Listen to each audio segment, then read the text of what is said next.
Good morning, and thank you for joining me on the Path to Liberty.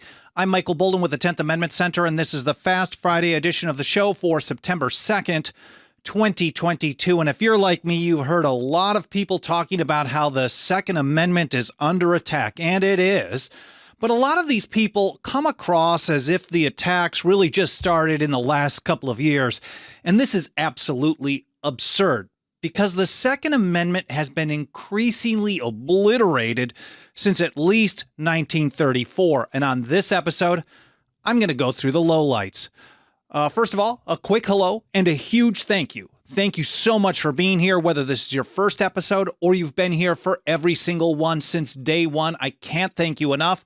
But since it's Fast Friday, I promise to not take up too much of your time. I want to see if I can get this info out to you in the next 10 to 15 minutes. And I should mention, if you want to follow along with the articles, original source documents, and stuff that I'm going to mention in this episode, you want to follow us over at 10thamendmentcenter.com/path to liberty. It's all spelled out, 10thamendmentcenter.com/path to liberty. There you're going to find all the archives of the show. And then on individual episodes, I publish a blog post for each episode with a show links section where you can find all the reference links that I mentioned. You can even find our membership program where you can put your financial faith behind our work for as little as $2 a month. And no one makes this nasty fiat go longer fighting against the empire in support of the Constitution and liberty than the TAC. Anyways, that's 10thamendmentcenter.com/path to liberty. But let's get this underway here. And I want to start out with the most important foundational message that I can start with when we're talking about the right to keep and bear arms. The Second Amendment,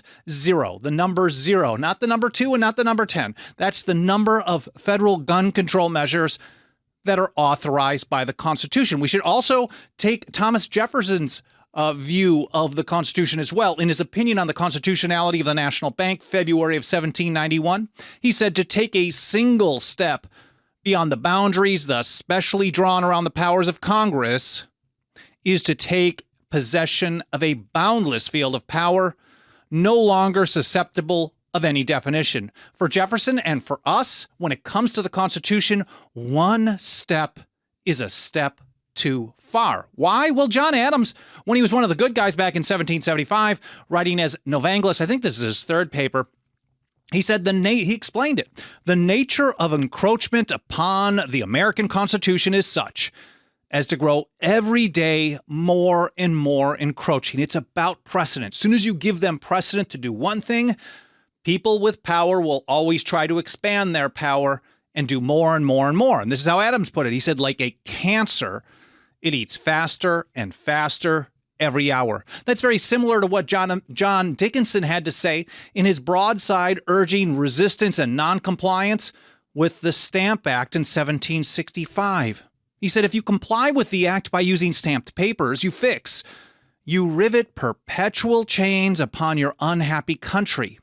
You unnecessarily, voluntarily establish the detestable precedent. That's what they all understood. The founding generation understood that once government took a small amount of power or a large amount of power, it was always a precedent for more power going forward. Dickinson continued, this detestable precedent, which those who have forged your fetters ardently wish for, to varnish the future exercise of this new claimed authority. The reason he was saying that, just a quick aside, was because some people were basically taking the position of, okay, yeah, we don't like this Stamp Act, but it's not so bad that we need to risk our necks over it. And he's saying, well, really? Because sooner or later, it's going to keep getting worse. And you might as well stop it right now. He said, the Stamp Act, therefore, is to be regarded only as an experiment of your disposition. In all caps, he put experiment of your disposition. If you quietly bend your necks to that yoke, you prove yourselves ready to receive any bondage to which your lords and masters shall please to subject you. And let's get into federal violations of your natural, inherent right to self-defense, your right to keep and bear arms, the Second Amendment to the Constitution for the United States. And I want to start out with an article. Now, mind you, I've done at least one, maybe two episodes on this in the past, but I feel like I have to keep going through it to update it. And I probably won't be able to do it as a Fast Friday episode much longer. But let's start out with T.J. Martinell in a 2016 article covering federal gun control on the books. We start out in 1934. He said federal gun control laws have been in effect more or less since the 1934 National Firearms Act, the NFA, was enacted. It set up excise taxes for the manufacturing and transfer of certain firearms and required permits for the ownership of weapons, including the following: machine guns, short-barreled rifles, short-barreled shotguns, and suppressors. Remember, if you have to get a permission slip, this is not liberty. It's not liberty if it first requires a government permission slip. It's only liberty if you can exercise your rights, whether the government wants you to or not. Next up, we have 1968, and TJ writes that the Gun Control Act of 68 requires gun sellers to obtain a federal firearms license, FFL, to operate legally and banned mail-order purchase of firearms.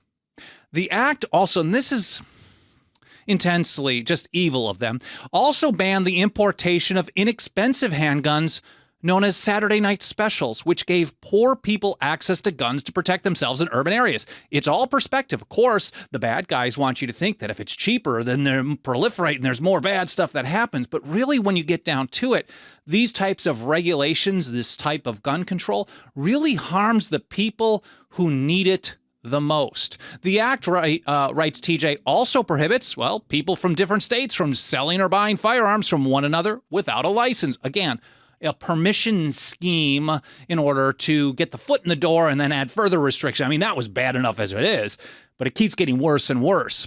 Anyone under 21 years old from purchasing a handgun or handgun ammunition, and anyone under 18 from purchasing a rifle or rifle ammunition. That's 1968. And the law also, and this is where it gets even worse, also required owners to register the weapons, and the owners who purchase them use a federal form called Form 4473. I know many of you out there are familiar with this, but I don't think any of us really understand the scope of how bad 4473 is, which shouldn't exist.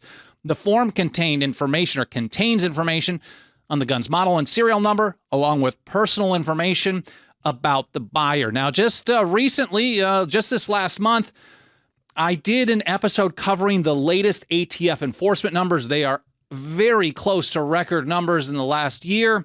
And I pointed out in that episode, and I've done this previously as well, how most of the top 10 violations that the ATF does enforcement for are for Form 4473. They basically try to trip people up in paperwork errors, and then they throw them in jail. They prosecute them. It is really, really evil stuff. So that's the Gun Control Act of 1968. Then we can jump forward to 1986, the so-called Firearm Owners Protection Act of 1986, FOPA. Of course, like the Patriot Act and so many other things, they give it a name to make it sound kind of good, but really there's always at the very least, a backhanded jab at your liberty. That was passed, TJ writes, with the intent of addressing problems with previous federal gun laws after a Senate subcommittee found an incredible 75% of ATF prosecutions, quote, were aimed at ordinary citizens who had neither criminal intent nor knowledge, but were enticed by agents into knowing technical violations. And these days, the technical violations, you don't even have to entice them. You just give them the form 4473, and there's all kinds of errors, paperwork errors.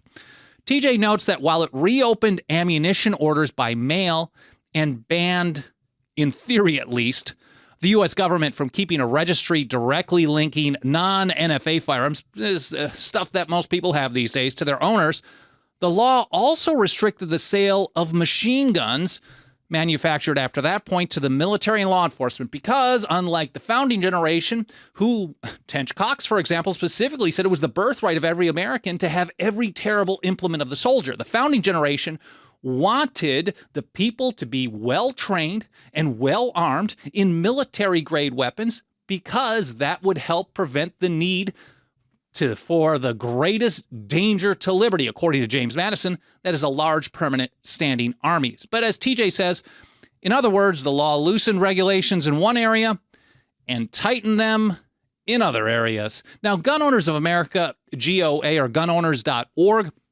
they have an entire page on how the massive ATF records database, remember, they're not supposed to have a national registry, so They have this page on this about this database that supposedly isn't a registry, but actually is.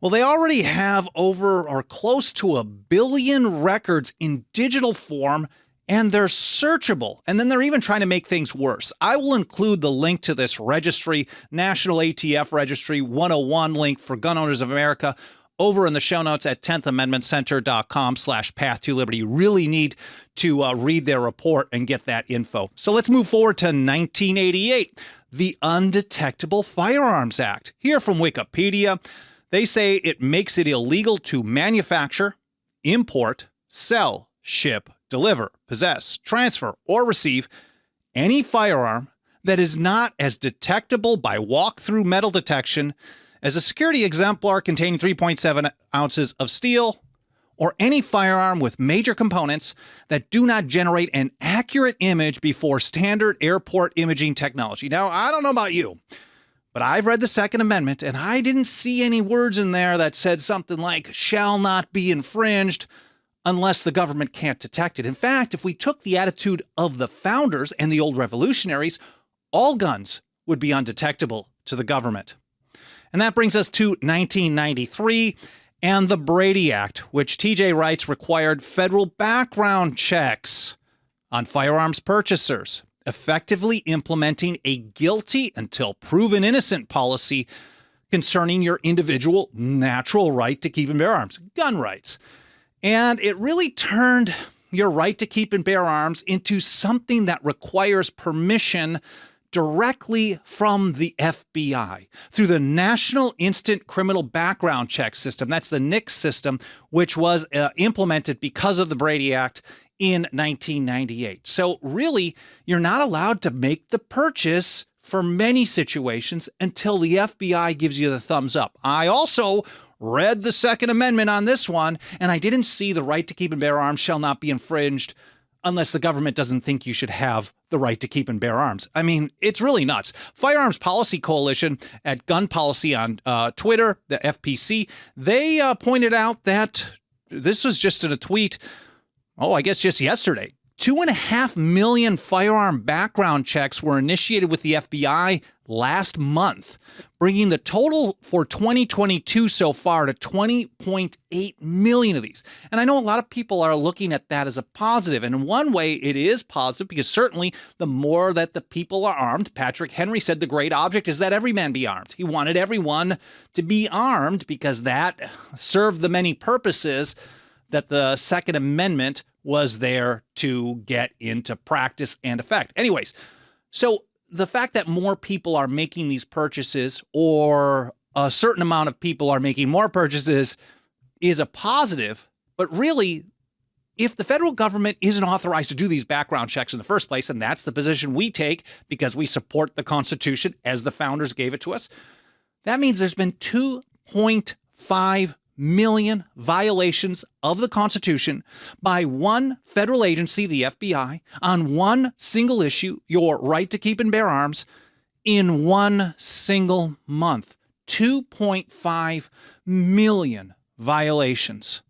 Let's jump up to the 2018 bump stock ban, where that criminal administration, just like the current criminal administration, unilaterally issued a new rule through the ATF to redefine a firearm part into, well, basically a machine gun. They basically said that a bump stock equipped gun was now a machine gun. And I know a lot of people who claim to be Second Amendment supporters, they didn't want to go against their dude. So they're like, well, that's just a kiddie toy. I don't care about that. Without thinking about, just as the founding generation told us, just as Jefferson and Dickinson and Adams and so many others told us, as soon as you give them the precedent to do it with one thing, it's going to be expanded and expanded and expanded. And of course, that's another new precedent by redefining the terms of something, saying that a bump stock, this so-called, is what I keep hearing from people, it's just a kiddie toy. I mean, I've never used one, so I don't care what it is.